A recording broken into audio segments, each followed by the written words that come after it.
صاحب ایمان کی زندگی کا ہر لمحہ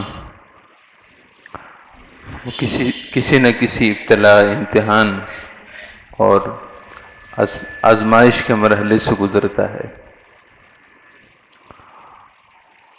خواہ وہ رخا کی حالت ہو، یعنی کہ وسعت اور گنجائش کی حالت ہو، یا وہ بلا اور تکلیف اور تنگی کا مرحلہ ہو۔ صاحب ایمان ہر لمحے امتحان سے گزرتا ہے۔ اگر خوشیوں اور راحتوں میں ہے تو بھی امتحان ہے، اور اگر تکلیف اور پریشانی میں ہے تو بھی امتحان ہے۔ خوشیوں اور راحتوں میں امتحان اس بات کا ہے کہ وہ اللہ کی نعمتوں پر کتنا شکر گزار ہے، اور ان خوشیوں کے ہوتے ہوئے دوسرے اہل بلا، دوسرے وہ مسلمان بھائی کہ جن پر تکلیف گزر رہی ہے، ان کا اسے کس قدر احساس ہے۔ اور اگر وہ تکلیف اور پریشانی میں ہو تو امتحان صبر ہے، اور اللہ رب العزت کی بارگاہ میں دعا کا دامن اور دعا کا تعلق قائم رکھنے کا امتحان ہے۔ الحمدللہ ہم صاحب ایمان ہونے کے ساتھ ساتھ اللہ تعالیٰ کے پیارے حبیب صلی اللہ علیہ وسلم سے نسبت بھی رکھتے ہیں، یعنی ہم اللہ تعالیٰ کے آخری نبی آخر الزماں سرور دو عالم نور مجسم صلی اللہ علیہ وسلم کے امتی بھی ہیں۔ سو ہماری ذمہ داریاں دو چند ہو جاتی ہیں، ہماری ذمہ داریاں بڑھ جاتی ہیں، اس لیے کہ جس کا درجہ زیادہ ہو اس کی ذمہ داری بھی زیادہ ہوتی ہے، جس کا درجہ زیادہ ہو، جو درجے میں زیادہ ہو، اس کی ذمہ داری بھی زیادہ ہے۔ اور ظاہر ہے جب ذمہ داری ہے زیادہ ہے تو اجر اور ثواب بھی زیادہ ہے۔ تو یہ تینوں چیزیں آپس میں جڑی ہوئی ہیں، جس قدر ذمہ داری ہے، جس قدر درجہ ہے اس قدر ذمہ داری ہے، اور جس قدر ذمہ داری ہے اس قدر عتاب اور ثواب ہے۔ ہمارے پیارے نبی صلی اللہ علیہ وسلم نے ارشاد فرمائے کہ جو حرم مکہ میں، حرم شریف میں جو نیکی کرے اس کی ایک نیکی 1,00,000 کے برابر ہے، اور ایسے ہی گناہ اور معصیت کا معاملہ ہے، جس نے اس مقدس جگہ پہ خدا نہ خواستہ گناہ کیا تو اس کے گناہ پر عقاب بھی زیادہ ہے، یعنی نیکی پر اگر 1,00,000 درجے ثواب زیادہ ملا، ایسے ہی عقاب بھی اتنا ہی زیادہ ہے۔ اس لیے کہ ذمہ داری بڑھ گئی تھی۔ جو حرم شریف میں داخل ہوا وہ اللہ تعالیٰ کی پناہ میں آ گیا، اللہ تعالیٰ کی رحمت کی پناہ میں آ گیا، سو اسے اپنے اس درجے کی اہمیت کا خیال رکھتے ہوئے اپنی ذمہ داری کو نبھانا چاہیے تھا۔ جو نبھائی تو ثواب زیادہ ہو گیا، اور نہ نبھائی تو گناہ زیادہ ہو گیا۔ محترم معزز سامعین کرام، آپ صلی اللہ علیہ وسلم کے ساتھ ایمان کے ساتھ ساتھ آپ صلی اللہ علیہ وسلم کے ساتھ رشتہ امتی ہونے کی وجہ سے ہماری ذمہ داری بھی زیادہ ہے۔ ہمارے پیارے نبی صلی اللہ علیہ وسلم نے جو ہمیں ذمہ داریاں سونپی ہیں، ان ذمہ داریوں میں سے ایک ذمہ داری یہ ہے کہ خوشیوں میں بھی دوسروں کو یاد رکھیں، اور دوسروں کی خوشیوں میں شریک ہونا سیکھیں۔ اپنی خوشی میں دوسروں کو شریک کرنے کا مطلب یہ ہے کہ جب ہم خوش ہوں تو ان خوشیوں میں دوسروں کو مدعو کریں، کہ خوشیاں دوسروں کی شرکت سے بڑھ جاتی ہیں، اور ایسے ہی خوشیاں بانٹنا سیکھیں، یعنی اگر کسی کو خوشی ملی ہے تو اس خوشی پر اظہار مسرت کریں، خوشی کا اظہار کریں کہ آپ کی اس خوشی میں مجھے بھی خوشی محسوس ہوئی ہے، یہ باہم خوشیوں میں شریک ہونا ہے۔ اور ایسے ہی دکھوں میں بھی شریک ہوں۔ اگر خدا نہ خواستہ ہمیں تکلیف پہنچی ہے تو اپنے محسن، اپنے پیارے، خواہ وہ رشتہ دار ہو یا اس کے علاوہ ہو، اپنے دکھ کے بارے میں اسے بتائیں۔ اس طرح دکھ کا اظہار کرنے سے دکھ ہلکا ہو جاتا ہے، بشرطے کہ وہ محسن ہو، خیر خواہ ہو۔ اور ایسے ہی کسی دوسرے کو خوشی ملی، کسی دوسرے کو تکلیف اور پریشانی اور غم سے وہ دوچار ہے تو جا کر اس کے ساتھ اظہار ہمدردی کریں، خیرخواہی کریں، اس سے اس کا دکھ ہلکا ہو جائے گا۔ تو بہرحال یہ باہم تقابل سے یہ ساری چیزیں سمجھ میں آتی ہیں، اور اگر ان میں سے ایک چیز بھی نکال دی جائے تو انسان بے مقصد ہو کر رہ جاتا ہے، انسان کی زندگی بے مقصد ہو کر رہ جاتی ہے۔ ایک شخص اگر خوش تھا تو اپنی خوشی میں خود مگن ہے، اسے دوسروں کی تکلیف یا خوشی کا کوئی احساس نہیں، یا خدا نخواستہ ایک شخص غمگین اور غمزدہ ہے اور وہ اپنے غم میں ہی ڈوبا جا رہا ہے، دوسروں کو اس کے غم کا کوئی احساس نہیں، تو یہ شخص پریشان ہو جائے گا، اس کا غم زیادہ ہو جائے گا۔ ہمارے پیارے نبی صلی اللہ تعالیٰ علیہ وسلم کی عملی زندگی اس کا منہ بولتا ثبوت ہے۔ آپ صلی اللہ علیہ وسلم نے اپنی عملی زندگی میں صحابہ کرام کے ساتھ دکھ بھی بانٹے ہیں اور سکھ بھی بانٹے ہیں۔ خوشیوں میں بھی وہ باہم شریک تھے اور دکھوں میں بھی وہ باہم شریک تھے۔ حضور سید الشہداء سیدنا امیر حمزہ رضی اللہ تعالیٰ عنہ کی شہادت ہوئی تو آپ صلی اللہ علیہ وسلم کے صحابہ کرام نے اس غم اور دکھ میں اظہار تعزیت کے لیے اپنی مسورات کو، یعنی حضور کی صحابیات کو حضور کے گھر بھیجا تاکہ وہ اظہار تعزیت کریں، اظہار ہمدردی کریں۔ ایسے ہی آپ صلی اللہ علیہ وسلم کے صحابہ میں سے اگر کوئی شخص تکلیف سے دوچار ہوتا، پریشانی سے دوچار ہوتا تو آپ صلی اللہ علیہ وسلم براہ راست اظہار ہمدردی فرماتے، وہاں تشریف لے جاتے۔ اگر انتقال ہو جاتا تو آپ دعائے مغفرت فرماتے، بیمار ہوتا تو آپ صحت یابی کی دعا فرماتے۔ تو یہ باہم مودت اور محبت کا سلسلہ ہمارے اسلام کی خصوصیات میں سے ہے، لیکن اس وقت کی صورتحال بہت مختلف ہے۔ آج کا صاحب ایمان ایک الگ ہی زاویے کا صاحب ایمان ہے۔ آج کا مسلمان آپ صلی اللہ علیہ وسلم کے دیے ہوئے صاحب ایمان کے تصور سے بالکل یہ تصور جدا ہے۔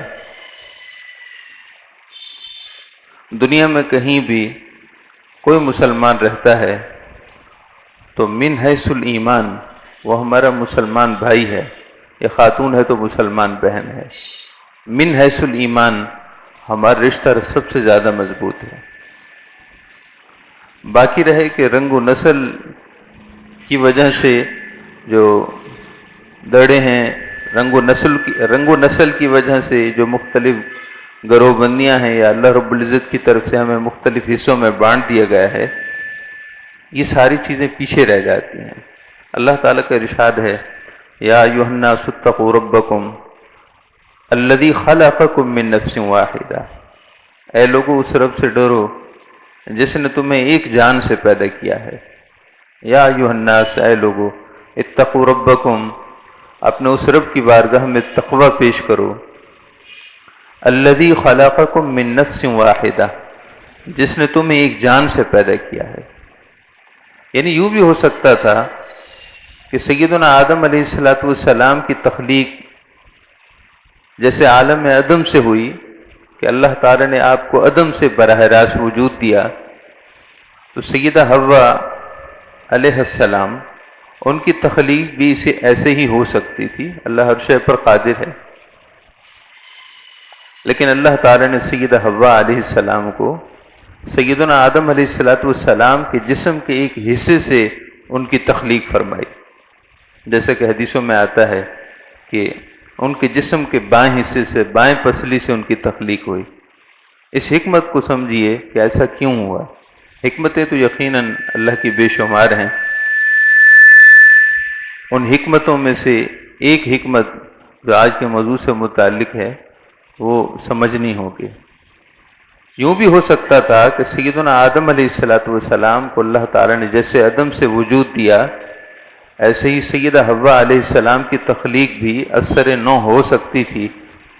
اللہ ہر شے پر قادر ہے، جب وہ اس بات پر قادر ہے کہ سیدنا آدم علیہ السلام کو بن والد اور بن ماں کے پیدا فرما دے، وہ تو اس بات پر بھی قادر ہے کہ سیدہ حوا علیہ السلام کو بھی بن ماں اور بن باپ کو پیدا فرمائے، بغیر کسی دوسرے انسان کے جسم کے ساتھ تعلق دیے یوں اثر نو وجود فرما دے، تخلیق فرما دے، جو اللہ رب العزت سیدہ مریم رضی اللہ تعالیٰ عنہ سے کہ بطن اقدس سے سیدنا عیسیٰ علیہ السلام کو بغیر اس قانون فطرت کے پیدا فرما سکتا ہے کہ جو میل اور فیمیل کی جوڑ کا قانون فطرت کا سلسلہ ہے، ایسے ہی سیدہ حوا علیہ السلام کی تخلیق بھی ہو سکتی تھی۔ لیکن خلقکم من نفس واحدہ، اے انسانوں، اس نے تمہیں ایک جان سے پیدا کیا ہے، وہ جان سیدنا آدم علیہ السلام کی ذات اور ان کی جان ہے۔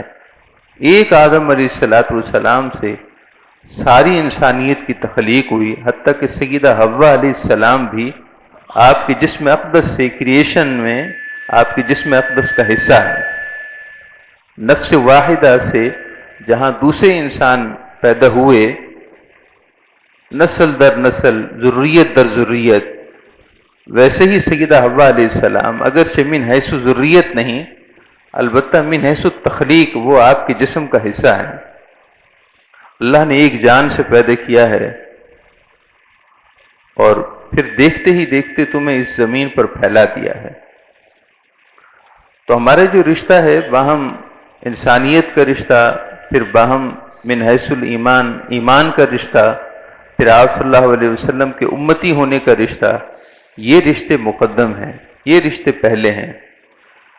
باقی خونی رشتہ داریاں، باقی مختلف ملکی حیثیت سے اپنی شناخت اور تعارف، یہ ساری چیزیں بعد کی ہیں۔ اگر ہم پاکستانی ہیں تو ہمارا پاکستانی ہونا بعد میں ہے، پہلے من حیث الایمان، ایمان ہونے کا رشتہ پہلے ہے۔ اگر کوئی صاحب ایمان فلسطین میں بستا ہے اور کوئی صاحب ایمان یہاں پاکستان میں ہے، تو یہ ملک کی حد بندیاں یہ ساری بات کی ہیں۔ پہلے تو وہ حد اور وہ تعلق ہے جو اللہ نے ہمیں دیا ہے۔ اتقوا ربکم خلقکم من نفس واحدہ، اللہ تعالیٰ نے سب کو ایک جان سے پیدا کیا ہے، پھر صاحب ایمان کا تعلق تمہیں دیا ہے۔ انما المؤمنون اخوہ، صاحب ایمان آپس میں بھائی بھائی ہیں۔ پھر آپ صلی اللہ علیہ وسلم کا سایہ بھی ہے کہ ہم آپ کے امتی ہیں، لہذا وہ درد اور وہ تکلیف جو ہمیں سگے بہن بھائی کی تکلیف میں ہمیں محسوس ہوتی ہے، اس سے زیادہ نہ صحیح، کم سے کم اتنی تو تکلیف محسوس ہو، ہم اتنا تو غم و اندوہ میں مبتلا ہوں، اتنی تو اضطراب کی کیفیت پیدا ہو جو ہمارے سگی بہن، سگے بھائی کو، ہمارے سگے ماں باپ کو، ہماری اولاد کو تکلیف پہنچنے پر جو دکھ اور پریشانی کی کیفیت سے ہم دوچار ہوتے ہیں، اس سے زیادہ تو نہ صحیح، زیادہ نہ صحیح، حالانکہ اس سے زیادہ ہونا چاہیے، اگرچہ اس سے زیادہ نہ صحیح، کم سے کم اتنی تکلیف تو ہو۔ لیکن ایسا من حیث القوم، ایسا من حیث المجموع نہیں ہے۔ اللہ تعالیٰ کے ہیں نیک بندے جو اس تکلیف اور درد اور قلق کا احساس کرتے ہیں، لیکن تقریباً لوگ بے حسی کا شکار ہیں۔ جو تھوڑی بہت کیفیت ہے وہ میڈیا کی وجہ سے ہے، باقی حقیقت میں کیا کچھ ہو رہا ہے اور کس صورتحال سے وہ دوچار ہیں، اس پر توجہ کرنے کی ضرورت ہے۔ یعنی بچے یتیم ہو رہے ہیں، ان بچوں کی کیفیت کا اندازہ کیجئے، وہ کس تکلیف اور پریشانی میں ہوں گے۔ یا ماں باپ زندہ ہیں اور اولاد خدا نہ خاصہ چل بسی ہے، شہید ہو گئے یا پھر زخمی حالت میں ہے، یہ تکلیف پر تکلیف ہے کہ کوئی زخمی حالت میں ہو۔ یعنی وہ جگہ جہاں علاج معالجہ ہوتا ہو، ہاسپٹل، اگر وہی نشانہ بنا دیا جائے، اسی کو نشانہ بنا دیا جائے، تکلیف کس قدر زیادہ ہے۔ یعنی کیفیت ہمدردی کی کیفیت جو ہونی چاہیے اور جو احساس ہونا چاہیے وہ کم سے کم محسوس ہو. باقی جو کرنا ہے یا کیا کرنا ہے یہ ایک مشکل سوال اور اہم سوال، یہ بعد کی باتیں ہیں. پہلے احساس تو پیدا ہو. لوگوں کو احساس نہیں اور وہ پوچھتے ہیں کہ ہمیں کیا کرنا چاہیے. ایک شخص کا قریبی رشتہ دار اگر بیمار ہو جائے تو وہ یہ نہیں پوچھتا کہ مجھے کیا کرنا چاہیے، اس لیے کہ اس کو احساس حاصل ہے، اسے وہ قلق اور وہ اضطراب اس کے دل میں محسوس ہوتا ہے. اس لیے وہ یہ سوال دوسروں سے نہیں پوچھتا کہ مجھے کیا کرنا چاہیے، بلکہ اپنے درد اور کیفیت اور اضطراب کی شدت کی وجہ سے وہ خود فیصلہ کرتا ہے کہ مجھے کیا کرنا چاہیے یا مجھ سے کیا ہو سکتا ہے. ایک شخص کے بھائی کے سامنے اس کے بھائی کو اگر ظلم و بربریت کا نشانہ بنایا جائے اور اسے خود بند کر دیا گیا ہو، جیل میں ہو، سلاخوں کے پیچھے ہو، اور اس کے سامنے ایسا ہو رہا ہو تو وہ کچھ کر نہ سکے گا، مگر جو کچھ اس کے اندر ہوگا وہ بہت کچھ ہوگا. ہو سکتا ہے کہ وہ اپنے بھائی کی وہ تکلیف دیکھ کر اپنا ذہنی توازن کھو بیٹھے. ہو سکتا ہے کہ ذہنی طور پر اتنی پریشانی کا شکار ہو جائے کہ اس کی بھوک اور پیاس ختم ہو جائے، کیونکہ اس کی آنکھوں کے سامنے سب کچھ ہو رہا ہے لیکن وہ کر بھی کچھ نہیں سکتا، اس لیے کہ اسے پابند سلاسل کر دیا گیا، اس کے ہاتھ پاؤں باندھ دیے گئے ہوں، اس کو کچھ کرنے نہ دیا جا رہا ہو، مگر جو کچھ اس کے اندر ہوگا وہ اصل ہے. تو اس بات کو سمجھیے کہ لوگوں کو اصل چیز کا علم نہیں ہے کہ اصل حقیقت ایمانی رشتے کی کیا ہے، اور ادھر ادھر کے سوال اٹھاتے ہیں کہ ہمیں کیا کرنا چاہیے اور میں کیا کر سکتا ہوں اور ہمیں کیا کرنا ہوگا. پہلے اپنے اندر درد کی وہ کیفیت تو لائیں، پریشانی کی وہ کیفیت، اس کیفیت کا احساس تو دل میں پیدا ہو. ہمدردی کا وہ پیمانہ جو حضور نے عطا کیا ہے کم سے کم وہ تو پیدا ہو. آپ صلی اللہ علیہ وسلم نے ارشاد فرمایا کہ صاحب ایمان، ایمان والوں کی آپس کی مثال ایک جسم کی طرح ہے. ایمان والوں کی آپس کی مثال ایک جسم کی طرح ہے کہ اگر آنکھ کو درد اور تکلیف سے دوچار ہونا پڑے تو صرف آنکھ درد یا تکلیف میں نہیں ہے، سارا جسم ساری رات سو نہیں پاتا، جسم ساری رات پریشانی میں رہتا ہے، جسم بے قرار ہے. حالانکہ تکلیف تو آنکھ میں ہے لیکن اس تکلیف کا احساس پورے جسم میں سرایت کیے ہوئے، لہذا جسم کا ہر عضو بے آرام ہے. ارشاد فرمائے کہ ایمان والوں کی باہم مثال ایسے ہی ہے کہ کوئی تکلیف میں کشمیر میں ہے، کوئی تکلیف اور پریشانی میں فلسطین میں ہے، کوئی تکلیف پریشانی میں برما میں ہے، لیکن چونکہ وہ صاحب ایمان ہے لہذا جسم کا حصہ ہے، یا تو جسم کی آنکھ ہے یا تو اسی ایمانی رشتے کا ہاتھ ہے یا پاؤں ہے یا جسم کا کوئی اور عضو ہے، لہذا پورا جسم بے قرار ہو گیا ہے، پورا جسم پریشان ہے. تو وہ بے قراری جو آپ صلی اللہ علیہ وسلم جس بے قراری کا احساس ہمیں عطا فرمانا چاہتے ہیں وہ بے قراری پیدا ہونا پہلے ہے، باقی کے سوال انسان خود حل کر لے گا. باقی کے اٹھنے والے سوالات جو بے بنیاد ہیں ان سب کو بنیاد مل جائے گی، ان سب کو دلیل فراہم ہو جائے گی کہ مجھے کرنا کیا ہے. ایک ماں کی گود میں اگر اس کے بچے کو مارنے کی کوشش کی جائے تو وہ بیچاری کیا کر سکتی ہے؟ بظاہر کچھ نہیں کر سکتی، لیکن اس کے اندر اور باہر کی بے قراری بتائے گی کہ اس ماں کے دل میں اپنے بچے کے لیے کس قدر ہمدردی ہے. آپ سمجھیے اس بات کو، اس پوائنٹ کو سمجھیے کہ ماں کچھ کر نہیں سکتی لیکن کم سے کم ماں کی بے قراری بتائے گی کہ ماں کی ممتا میں محبت کتنی ہے، ماں کی ممتا میں شفقت کتنی ہے، بخلاف اس کے دو بظاہر آپس میں خونی رشتے میں بھائی ہیں لیکن ایک دوسرے سے نفرت کرتے ہیں. اور اگر ایک بھائی تکلیف میں آ گیا کاروباری اعتبار سے یا کسی بیماری مبتلا ہو گیا تو دوسرا بھائی کہتا ہے کہ میرا بھائی ہے، لیکن اس کو کوئی پرواہ نہیں۔ تو دونوں میں فرق سمجھ میں آ گیا کہ باہم رشتے جتانے والے بہت سے ہوتے ہیں، لیکن حقیقی محبت اور مودت پر جس رشتے کی بنیاد ہو، بے قراری بتا دیتی ہے کہ کس قدر رشتے میں شدت ہے، یقین ہے، رشتے میں پختگی کس قدر ہے، یہ بے قراری بتاتی ہے۔ اور اگر بے قراری نہ ہو تو وہ سگے بہن بھائی بھی سگے بہن بھائی ہونے کے باوجود ان کا آپس میں کوئی رشتہ نہیں۔ تو ہمیں چاہیے کہ اپنے مسلمان بھائی اور مسلمان بہنیں، اب وہ ملک میں ہوں یا ملک سے باہر ہوں، یا کسی اور ملک کا حصہ ہوں، یا کسی غیر مسلم کنٹری کا حصہ ہیں، لیکن اگر تکلیف میں ہیں تو ہمیں اس تکلیف کا احساس ہونا چاہیے۔ اور یہ کیسے پیدا ہوگا؟ یہ اسی صورت میں پیدا ہوگا جب ہم مقصد پرستی سے باہر آئیں گے، مطلب پرستی سے باہر آئیں گے۔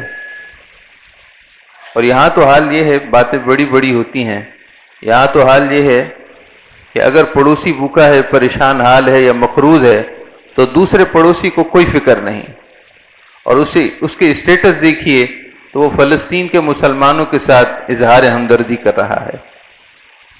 اس اظہار ہمدردی کو ہم کیسے سچا مانیں جو بالکل پہلے میں پڑوسی کے ساتھ تو نہیں ہے، مگر وہ دور والوں کے ساتھ بظاہر اظہار ہمدردی ہے؟ تو ہمیں ان زبانی ظاہری رکھ رکھاؤ کی ہمدردیوں سے سچی ہمدردی کی طرف آنا چاہیے۔ باقی رہا یہ سوال کہ کرنا کیا ہے اور کیسے ہوگا اور ہم کیا کر سکتے ہیں، یہ نتیجہ خود بتائے گا، اور انسان کی محبت خود بتائے گی کہ اسے کیا کرنا ہے۔ پرندوں کی ہمدردی دیکھیے کہ ایک پرندے کے بچے اگر اس کی نگاہوں کے سامنے مر جاتے ہیں تو ماں بے قرار ہو کر مر جاتی ہے۔ بعض پرندوں میں ایسا ہے کہ پرندے اپنے بچوں کی موت برداشت نہیں کر سکتے، اگر بچے خدا نخواستہ مر گئے تو وہ پرندے اپنے بچوں کے فراق میں مر جاتے ہیں، اس کو کہتے ہیں بے قراری۔ نبی اکرم صلی اللہ تعالی علیہ وسلم کے چچا سید الشہداء سیدنا امیر حمزہ حضرت سیدنا عباس رضی اللہ تعالیٰ عنہ، حضور کے چچا، جب آپ اسلام نہیں لائے تھے، آپ کو قیدی بنا کر لایا گیا، اور صحابہ کرام نے ہاتھ باندھ دیے دوسرے قیدیوں کو بھی اور آپ کے بھی باندھ دیے، تو اتفاقاً آپ کے ہاتھ تھوڑے سخت باندھ دیے گئے، تو ساری رات آپ کراہتے رہے، درد کی وجہ سے کراہنا آپ کا جاری رہا، اور اس آہ کی آواز، درد کی وجہ سے تکلیف کی آواز جو آپ کی زبان سے نکل رہی تھی، وہ حضور صلی اللہ علیہ وسلم تک پہنچ گئی۔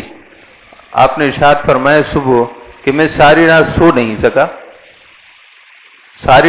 نہیں سکا، اس تکلیف کی وجہ سے جو سید الشہداء حضرت سیدنا عباس کو محسوس ہو رہی تھی، اس تکلیف کی وجہ سے ہم سو نہیں سکے۔